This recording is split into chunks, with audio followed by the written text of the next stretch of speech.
ప్రాచీన శిల్పాల పరిరక్షణ వల్ల ఎన్నో ఉపయోగాలు, లాభాలు ఉన్నాయి. ఈ శిల్ప సంపద మన దేశపు చారిత్రక, సాంస్కృతిక వైభవాన్ని చాటుతాయి. శిల్పాలు సృజనాత్మక వైవిధ్యాన్ని తెలుపుతాయి, అలాగే కళాత్మక విలువలను చాటుతాయి. అంతేకాదు, ఈ శిల్పాలను అధ్యయనం చేయడం వల్ల విజ్ఞానం అభివృద్ధి చెందుతుంది. చారిత్రక, సాంస్కృతిక వైభవానికి గుర్తులు. ప్రాచీన శిల్పాలు ఒక దేశం సాధించిన సాంస్కృతిక ఔన్నత్యానికి నిదర్శనాలు.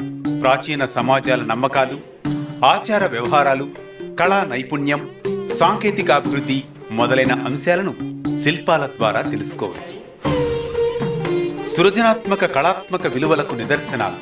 మన దేశంలోని దేవాలయ శిల్ప సంపద 2000 సంవత్సరాలకు పైబడిన చరిత్రను తెలుపుతాయి. ఒక్కో శిల్పం ఒక్కో అద్భుతం.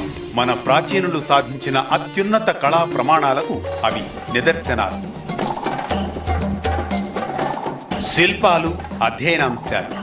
ప్రాచీన శిల్పాలను అధ్యయనం చేయడం ద్వారా గడిచిపోయిన కాలం గురించి తెలుసుకోవడమే కాదు, ఎన్నో కొత్త పాఠాలను నేర్చుకోవచ్చు.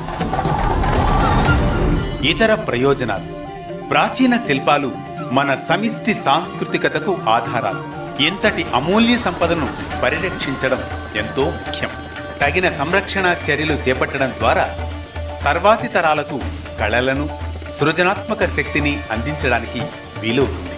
అద్భుతమైన కళా విన్యాసంతో కూడిన శిల్పాలు దేశ విదేశీయులను ఇట్టే ఆకర్షిస్తాయి. అందువల్ల పర్యాటక రంగం ఎంతో అభివృద్ధి చెందుతుంది. ఉపాధి అవకాశాలు పెరుగుతాయి. పర్యాటక రంగంతో ముడిపడిన ఇతర రంగాలు కూడా ప్రగతిని సాధిస్తాయి. శిల్పాలు జాతీయ వారసత్వ చిహ్నాలు. వీటిని కాపాడుకోవడం ద్వారా మన దేశ గౌరవాన్ని, గొప్పతనాన్ని ఇనుమడింపజేసిన వాళ్ళమవుతాం. కనుకే మన ప్రాచీన కళా, సాంస్కృతిక సంపదలను కాపాడుకుందాం. తరతరాల చరిత్రను రాబోయే తరాలకు భద్రంగా అందిద్దాం. ఓం నమో వెంకటేశాయ.